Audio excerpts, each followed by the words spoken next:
Hey guys, I wanted to talk about what is your biggest detractor right now? What is causing you not to achieve your goals? What is it that's holding you up? What is going through, your brain, your thoughts, your actions that is causing you not to take action? So what is it that's holding you up? Is a procrastination. You know, I'll do it tomorrow. Yeah, I can start later. I don't have the time right now. It's not the perfect time. Um, just wanted to find out what is it that's holding you up right now, right? Action is the best remedy for starting something, right? For getting stuff off the ground, right? You take action. You can't always be in that mindset, that fear mindset of like, no, it's just not the right time right now. I don't have the time. I don't have the money. I don't have the resources. I don't have the right idea. Um, if you have any ideas, bring them to fruition, no matter how hard you might think they might be. There is nothing better to motivate yourself than to get started, to start to take action, right? Anytime that we want to accomplish something in life, that first step is the hardest one, right? It's action, right? I used to remember I hadn't gone to the gym in years. I'll be honest with you, years. I was never a big gym rat or anything like that. I mean, sorry, a gym guy. But I was pretty athletic and pretty active. I played sports my whole life. I played soccer, played a bit of basketball and hockey and stuff. Primarily, I played indoor and outdoor soccer, just to give you a little in depth into me and what I like, right? So I never felt the need to go to a gym, right? But as I got older, into my 40s, I wasn't playing soccer that much anymore. 'Cause it's hard on the body, right? It takes its toll. You become more injury prone. So I had to find a way to keep fit, right? And walking is nice. It's a great thing. I do it all the time, but I just have to go to the gym, right? But I would always be like, I would go, outlast maybe a few days, maybe a few weeks, and then I would quit and I would stop going, right? And I would listen to people motivational videos about what it takes to get going, but it's just that first step, guy. Like, first step, guys. Once you get your gym stuff, you go to the gym. Go every day that you go. You'll create a habit. Every time that you do the same thing over and over again, it ingrains into your brain, and now you're doing it. You're not thinking about it. It just comes naturally. So take that first step, whether it's going to the gym, whether it's getting in shape, whether it's going on a diet, whether you're cutting off alcohol, right? Which is a great idea, by the way. I mean, I'm not an alcoholic, I never have been. I used to be a pretty avid weekend drinker, but I haven't had a drink since the Christmas party of last year. And even before that, I had gone quite a few months without having a drink. So that's a story for another day. But taking that first step is something that you must do. You have to push yourself through that, right? You have to push through that barrier, through that self imposed resistance. I can't do it. I'll never do it. No, it's just too hard. It's not for me. The benefits of taking that first step, whether it's the gym, whether it's a diet, whether it's starting that online business, whether it's getting yourself in better shape, whether it's healing. Especially when it comes to relationship, guys, one of the worst things we can do is to come out of a bad relationship, not wait very long, and jump right back into the that dating pool. That's a horrible idea because you haven't healed. I'm not saying you necessarily came out on the wrong end of a relationship and you would hurt, but it didn't last. Anytime that something doesn't last, it is a lesson learned, right? It is a reason to study what happened, to retract your steps, like, what went wrong. Was it me? Was it her? Was it a combination of both? There's always something there, you guys, right? To look back on, to learn from, right? Everything in our life that gets thrown at us is a learning lesson, A failed relationship, a failed job, a failed venture, life throws us curves all the time, and it's up to us to readjust and to move forward again, right?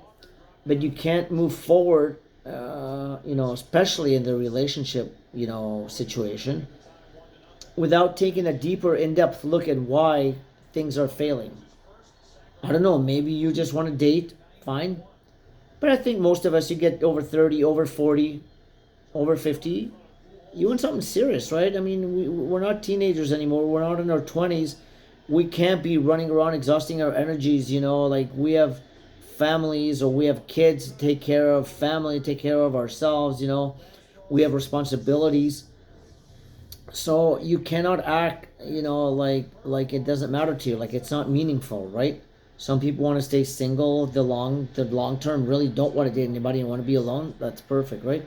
But I think most people want to be in a relationship. They want to be with a partner, somebody that can provide them with emotional support, and be there for you and you for them, and grow together and enjoy everything that life and love has to offer, a relationship has to offer for a healthy couple, right? But in order to do that, we must learn from previous mistakes, right? And whether somebody else broke up with you, or you broke up, or you didn't think they were the right fit, or vice versa, or whatever the circumstance might be. Listen, there's a million reasons, right?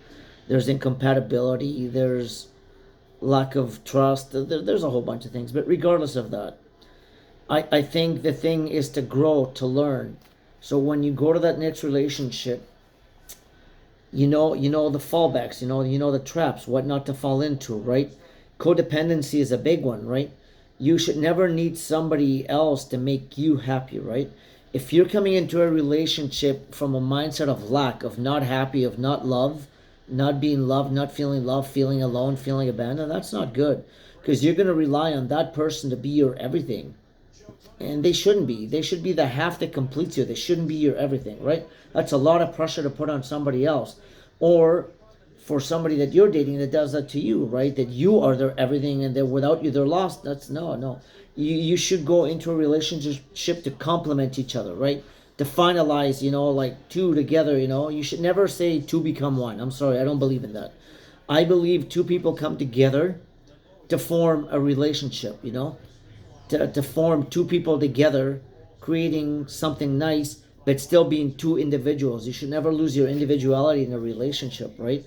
It should always be about bringing something to the relationship to strengthen it, and vice versa. They bring certain aspects of strengths to this relationship. You bring different points of strength to the relationship, right? That's how a relationship works. That's how a relationship grows, right? Two people that are strong on their own, and together they are even stronger, right? I just wanted to touch base on that, guys. I know that it's harder for us men. I'm not saying it's not hard for you ladies, please forgive me, but it's a different world. The dating market is always more advantageous to women than it is to men. It just is. Black and white, simple fact. Not saying that it's easy and it's all roses and rainbows and butterflies for the ladies. No, but it's tough for men. It's much tougher. We're held to a different level of accountability. We are held to different, values than what women are, right?